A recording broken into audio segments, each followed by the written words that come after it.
오늘 하나님 말씀 구약 성경 출애굽기 32장 1절에서 6절까지 보겠습니다. 출애굽기 32장 1절에서 6절입니다.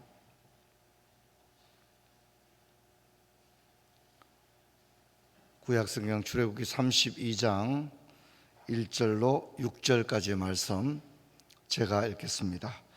백성이 모세가 산에서 내려옴이 더딤을 보고 모여 백성이 아론에게 이르러 말하되 일어나라, 우리를 위하여 우리를 인도할 신을 만들라. 이 모세 곧 우리를 애굽 땅에서 인도하여 낸 사람은 어찌 되었는지 알지 못함이니라. 아론이 그들에게 이르되 너희의 아내와 자녀의 귀에서 금고리를 빼내어 내게로 가져오라. 모든 백성이 그 귀에서 금고리를 빼어 아론에게 가져가며 아론이 그들의 손에서 금고리를 받아 부어서 조각칼로 새겨 송아지 형상을 만드니 그들이 말하되 이스라엘아, 이는 너희를 애굽 땅에서 인도하여 낸 너희의 신이로다 하는지라. 5절부터 같이 읽습니다. 아론이 보고 그 앞에 제단을 쌓고 이에 아론이 공포하여 이르되 내일은 여호와의 절일이라 하니 이튿날에 그들이 일찍 일어나 번제를 드리고 화목제를 드리고 백성이 앉아서 먹고 마시며 일어나서 뛰놀더라. 아멘. 우리 옆에 있는 분과 인사합시다. 반갑습니다. 성도 여러분, 고생이 많습니다. 40일 특별 새벽기도 새벽마다 나온다고 고생하시고, 또 우리 바자회도 참 애를 쓰시고, 새생명 축제도 참 애를 많이 썼습니다. 우리 옆에 분과 한 번 더 인사할 때 끝까지 힘냅시다. 우리 한번 인사할까요? 끝까지 힘냅시다. 예, 끝까지 힘내시면 좋겠습니다. 제가 기침이 많아서 새벽에 설교 듣기도 많이 불편하고 이러신데 이번 특세에도 많이 올라오셔서 기도하니까 너무 고맙고 감사를 드립니다. 다음 주는 목요일은 수능 기도회고요. 다음 주 금요일 이 시간은 뭐 하는 거죠? 예, 합창제가 또 있습니다. 그리고 그 주일은 추수감사주일로 지키게 되고, 오는 주일은 우리가 성례 주일로 지킵니다. 1부부터 3부까지 성례식을 하게 되는데 자녀들과 함께 뜻받기 위하여 기도하고 준비해서 올라와서 그렇게 하기를 바랍니다. 자, 오늘 아론에 대해서 살펴보겠습니다. 출애굽기 32장을 읽었는데 모세의 형이자 모세와 함께 출애굽과 광야 시대를 이끌었던 지도자 아론의 이야기가 32장에 나오고 있습니다. 그럼 최근 전 세계의 정치 경제 상황을 보면 막강한 지도자를 요구하고 있습니다. 윤리 도덕은 그렇게 지도자의 가장 중요한 덕목으로 생각하지 않는 것 같아요. 요즘은 힘 있는 지도자, 어떻게든지 우리를 보호해 줄 수 있는 지도자, 소위 강단 있는 지도자, 이런 지도자를 세계적으로 추구하는 시대가 아닌가, 그런 생각을 해봅니다. 어쨌든 지도자가 어떻게 한 나라를 이끄느냐가 매우 중요한 시대가 되어졌습니다.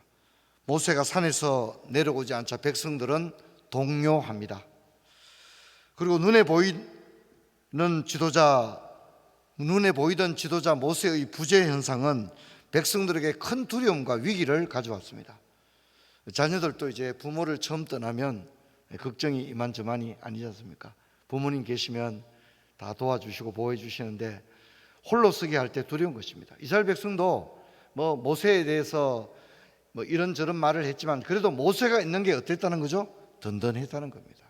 근데 모세가 이제 산에서 드디 내려오자 백성들은 그야말로 패닉에 빠졌습니다. 두려워하고 동요하게 되었습니다. 그들은 우리를 여호와께로 인도하던 모세는 어디 있느냐, 이렇게 되었던 거죠. 모세는 눈에 보이는 존재였습니다. 눈에 보이는 지도자가 늘 지팡이를 들고 있었기 때문에 두렵지 않았습니다. 근데 이제 모세가 안 보이니까 백성들이 큰 두려움에 휩싸이게 되었습니다. 모세가 누굽니까? 바로와 맞짱을 뜨던 그런 모세입니다. 그리고 지팡이로 홍해를 가르던 모세입니다. 그리고 이스라엘 백성을 영도하던 지도자였습니다. 근데 지금 모세가 눈에 보이질 않습니다. 그러자 백성은 두려웠고 위기감을 느꼈습니다. 제1 지도자 부재 상황에서 어쩌면 2인자라고 할 수 있는 아론이 이 상황을 어떻게 끌고 나가야 하느냐 하는 문제가 32장에 전개되고 있습니다. 여러분, 출애굽기 4장 14절로 16절을 한번 볼 텐데요. 이 본문이 아주 중요한 본문입니다. 여호와께서 모세를 향하여 노하여 이르시되 레위 사람 내 형 아론이 있지 아니하냐? 그가 말 잘하는 것을 내가 아노라. 그가 너를 만나러 나오나니 그가 너를 볼 때 그의 마음에 기쁨이 있을 것이라. 그 다음 같이 읽읍시다. 너는 그에게 말하고 그의 입에 할 말을 주라. 내가 내 입과 그의 입에 함께 있어서 그들이 행할 일을 가르치리라. 그가 너를 대신하여 백성에 말할 것이니 그는 내 입을 대신할 것이요 너는 그에게 하나님같이 되리라. 그렇게 말했습니다. 여러분, 모세는 언변이 부족했습니다. 그러나 아론은 말을 잘하는 자였습니다. 하나님께서 말을 잘하는 자를 지도자로 세우지 않았다는 점을 주목해야 합니다. 여러분, 또한 성경은 하나님의 나라는 말에 있지 않다 그렇게 말했습니다. 신구약 성경의 대표적인 구약의 모세와 신약의 바울도 말에는 졸했던 그런 사람들이었습니다. 근데 중요한 것은 모세가 아론에게 말하고 그 입에 할 말을 주면 아론은 마치 대변인처럼 말을 하는 것입니다. 이것이 아주 중요한 관계 설정이었다는 거죠. 이것이 하나님이 준 질서였고 제도였다는 것입니다. 어떤 경우에도 말은 아론이 잘하지만 아론이 할 말은 누가 줘야 되는 거죠? 모세가 줘야 되는 겁니다. 그러니까 아론은 자기 말을 하는 게 아니라 누구의 말을 받아서 하는 거죠? 모세가 입에 넣어준 말을 하는 것이 모세의 아론의 역할이었던 것입니다. 아론은 모세의 조력자였습니다. 성도 여러분, 우리는 때로 조력자의 위치에 설 때가 있습니다. 하나님께서 나를 선두에 세우는 게 아니라 선두에 서서 일하는 사람의 조력자로서 우리를 세울 때가 있다는 것입니다.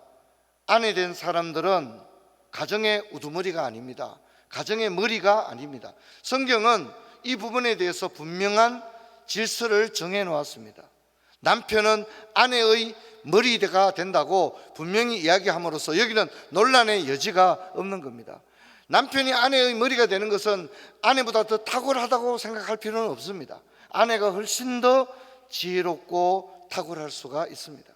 아내가 부족하기 때문에 남편이 머리가 되고 아내는 머리가 되지 못했느냐? 그렇지 않습니다. 여러분, 이건 능력의 차이가 아니라 질서의 차이임을 잊지 말아야 됩니다. 말 잘하기로는 아론이 훨씬 잘하지 않습니까? 근데 하나님께서는 모세를 지도자로 세웠고 모세가 든 지팡이를 통하여 홍해를 가르는 역사를 가져오며 단지 아론은 모세의 조력자로서 역할을 하는 것입니다. 여러분, 우리는 모두가 부르심을 받았지만 각자의 부르심이 다름을 인정해야 됩니다. 그것은 우리의 의사가 아닙니다. 우리는 모든 책임을 진 모세와 같은 위치에 부르심을 받기도 하지만 때로는 무거운 책임을 진 사람의 조력자로서 하나님이 우리를 그 옆에 붙여주시고 세워줄 때가 있다는 것을 잊지 말아야 합니다. 흔히 말하는 조력자 2인자가 되는 것입니다. 성경 그러한 인물들이 많습니다. 가령 바울의 사역을 보면 실라와 누가가 있습니다. 누가는 의사입니다. 누가가 결코 어떤 소셜 포지션이 결코 딸리는 게 아닙니다. 누가는 의사였습니다. 누가복음을 보십시오. 사복음서 가운데 누가는 의사였고 상당한 식견을 가졌기 때문에 동일한 예수님의 생애를 묘사하면서도 예수 영화를 만들 때 누가복음을 시나리오로 쓰거든요. 그만큼 뛰어나다는 것입니다. 하지만 하나님은 오히려 바울을 더 크게 쓰시고 바울 옆에 누구를 함께 조력자로 세워주시죠? 그래서 바울이 편지할 때마다 요즘 우리가 새벽기도에 열심히 신약성경 살펴보는데 바울의 편지를 보면 그런 말이 많이 나오죠. 지금 내 옆에는 의사 누가가 있다, 이 말을 많이 합니다. 여러분, 왜 그랬을까요? 바울은 몸이 약했습니다. 바울은 만신창이가 된 몸으로 하나님의 사명을 감당하기에는 너무나도 부족했습니다. 그런데 의사 누가가 언제나 사도 바울 곁에 떠나지 않고 있었다고 하는 것은 바울에게 있어서는 어떻습니까? 이렇게 좀 협조를 해줘야 저도 설교를 마무리를 지을 수 있습니다. 힘이 되었을까요? 안 되었을까요? 힘이 되었죠. 여러분도 여러분 친한 친구 가운데 뛰어난 의사가 한 명 있으면 힘이 됩니까? 안 됩니까? 힘이 되죠. 친한 의사 있으면 야, 너 아무래도 우리 병원에 한번 와봐라. 너 좀 이렇게 봐야 될 것 같다. 그럼 힘이 되죠. 의사가 절친 가운데 진짜 의사가 한 명 있으면 왜 힘이 되지 않겠습니까? 분명히 힘이 될 겁니다. 그래서 하나님께서는 그런 누가와 또 실라와 같은 사람들, 이런 사람을 붙여주는 것입니다. 여러분, 이것은 개인의 역량이나 능력을 보자면 어쩌면 실라나 실로아노나 누가가 어쩌면 훨씬 더 뛰어난 인물일 수도 있습니다. 인격도 더 뛰어날 수도 있고 성품이나 성격도 훨씬 더 좋을 수 있습니다. 여러분, 오늘 또 아론은 연설 능력으로 본다면 모세를 훨씬 능가하는 인물이었던 것입니다. 로마서 12장 3절을 보면 내게 주신 은혜로 말미암아 너희 각 사람에게 말하노니 마땅히 생각할 그 이상의 생각을 품지 말고 오직 하나님께서 각 사람에게 나누어 주신 믿음의 분량대로 지혜롭게 생각하라. 할렐루야. 성경이 뭐라 합니까? 믿음의 분량대로 하나님이 각자 위치에 세워주셨다는 사실을 어떤 경우에는 잊어서는 안 됩니다. 여러분, 그런 부분에 모범이 될 만한 인물이 바로 세례 요한입니다. 여러분, 세례 요한은 주인공이 아닙니다. 주인공은 누구죠? 예수 그리스도입니다. 세례 요한은 게슨 장군이 아니라 게슨 장군이 지나갈 길을 닦는 역할이 세례 요한의 역할입니다. 자기는 길을 다 닦아놓고 정작에 자기가 그 길로 게슨 장군처럼 나가는 게 아니라 자기는 다만 그 길을 예비해 놓고는 자기는 쓸쓸히 역사의 뒤안길로 어떻게 해요? 사라져야 되는 것이 세례 요한에게 주어진 믿음의 분량대로 주신 은혜인 것입니다. 주연 연기자는 예수님이었습니다. 그러나 예수님과 세례 요한은 주연을 놓고 서로 오디션을 한다든가 그렇게 하지 않았습니다. 세례 요한은 자기 위치는 조연이라는 사실을 분명히 알았던 인물입니다. 그래서 요한복음 3장 30절은 이렇게 말합니다. 그는 흥하여야 하겠고 나는 쇠하여야 하리라. 이런 바보 같은 사람이 어디 있습니까? 내가 흥해야지, 내가 잘 돼야지, 내가 돋보여야지, 내가 유명해져야지, 그렇지 않겠습니까? 근데 세례요한은 그렇지 않았습니다. 나는 쇠하여야 하리라. 내가 쇠하여야 하고 나는 사라져야 하리라. 나는 잊혀져야 하리라. 그가 더 높아져야 하리라. 그렇게 말했습니다. 날이 갈수록 세례 요한은 시들해지고 심지어 옥에 갇히고 나중에는 참수를 당해 죽습니다. 이렇게 불쌍한 사람이 어디 있습니까? 그런데 예수님의 인기는 날이 갈수록 높아집니다. 그런데 세례 요한은 자기 제자들도 누구한테 보내줍니까? 나한테는 배울 게 없으니까 예수님한테 가라. 예수님한테 보내주는 거예요. 그리고 세례 요한은 이렇게 말합니다. 신랑의 음성을 듣는 친구는 크게 기뻐하나니 나는 이런 기쁨이 충만하노라.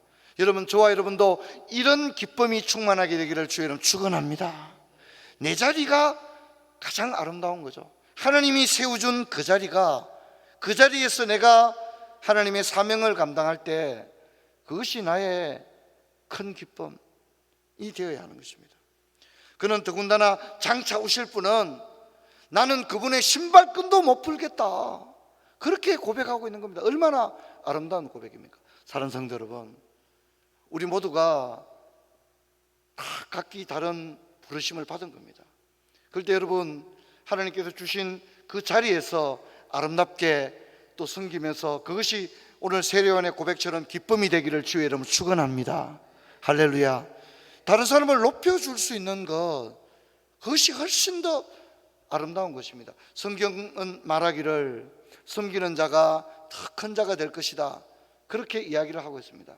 여러분, 우리는 세상에서는 그런 얘기하면 뭐 웃기는 소리 하지 마라 그럴지 모르지만, 여러분, 우리는 하나님의 나라를 살아가는 시민으로서 하나님께서 보시는 그 기준을 따라 살아갈 수 있는 그런 자가 되기를 바랍니다. 여러분, 인기를 추구하는 사람은 망합니다. 하지만 부르심에 대한 기쁨을 가지고 살아가는 사람은 승리하는 것입니다. 여러분, 다시 출애굽기 32장으로 돌아가 봅시다. 32장 2절로 5절을 보면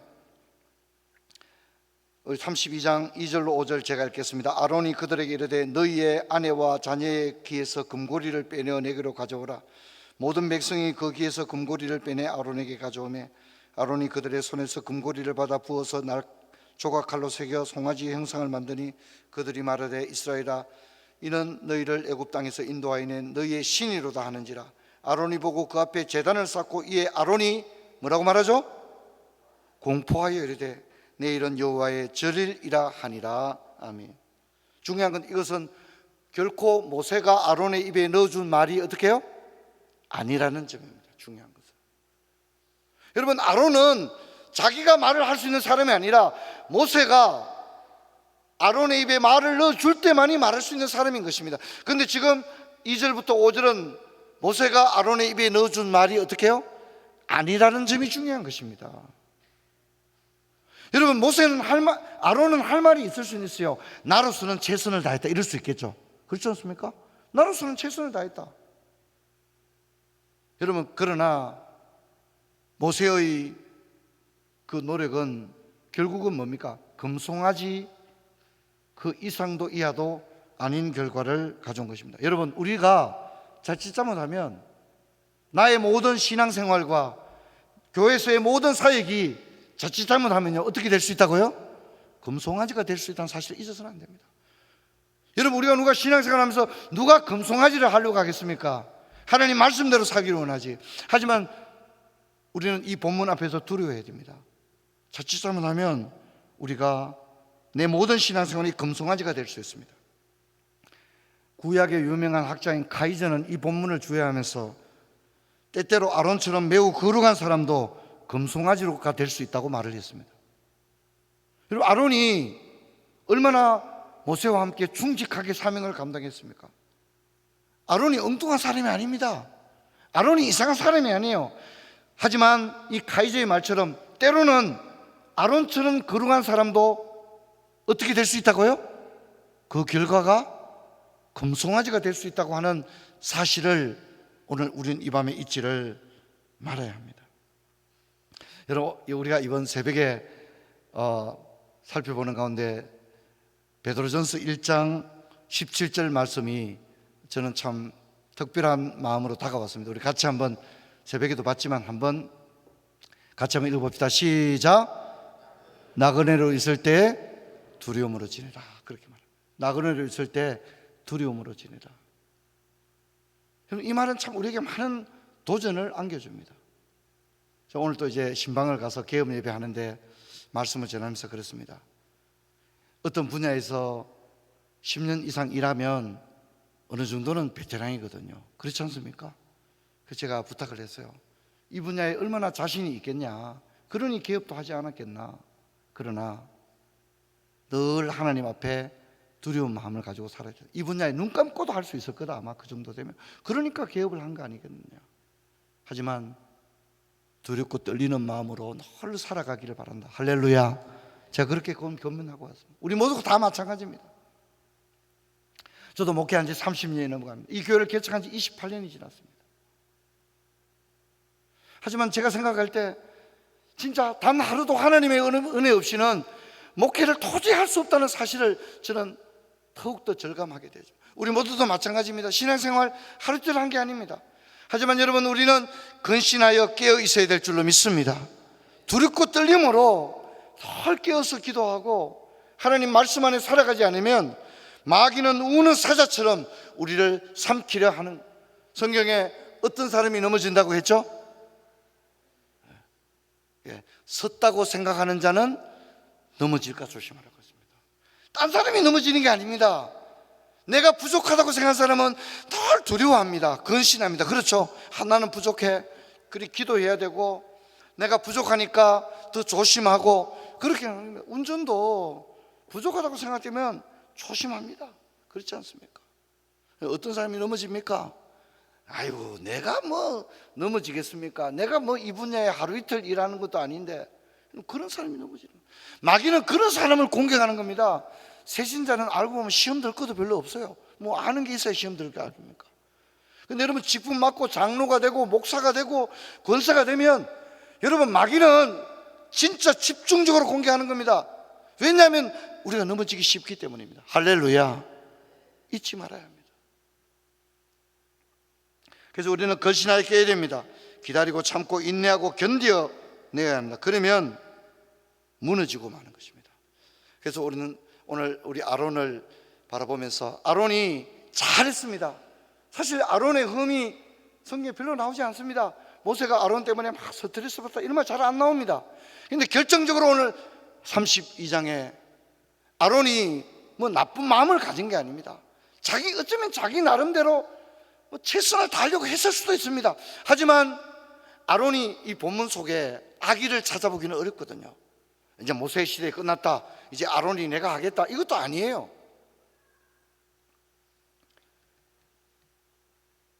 출애굽기 32장 52절을 보면 아론은 백성의 핑계를 대고 있습니다. 모세가 내려오니까 백성 때문에 그랬다 이렇게 말합니다. 근데 모세의 평가는 뭡니까? 아론에게 책임이 있다고 분명히 말합니다. 아론이 책임이 있다고 분명히 이야기하고 있는 것입니다.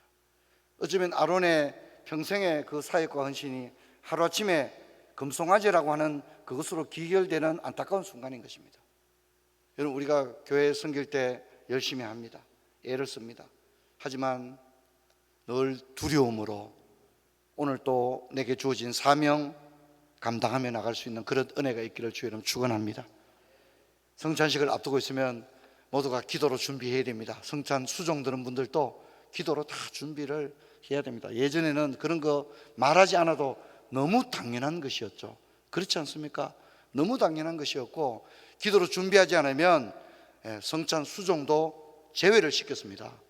여러분, 우리가 주님 앞에 늘 두려움으로 자신을 세워나갈 수 있는 그런 은혜가 우리 모두에게 있기를 바라고, 주님 앞에 설 날이 가까울수록 더 조심할 수 있는, 할렐루야, 주님 앞에 설 날이 가까움을 볼수록 더 조심할 수 있는 그런 마음을 가지길 바랍니다. 우리가 이번 주일에 성찬식을 앞두고 있고 또 11월 말에는 임직식도 앞두고 있잖아요. 이 모든 일들이 뭐로 준비됩니까? 한복 준비합니까? 기도하셔야죠. 기도로 자신을 하나님 앞에 준비시켜 나가는 그런 저와 여러분 될 수 있기를 바랍니다. 우리 오늘 찬양하시고 기도하며 돌아갈 때 몇 가지 강구를 좀 드리겠습니다. 우리 교회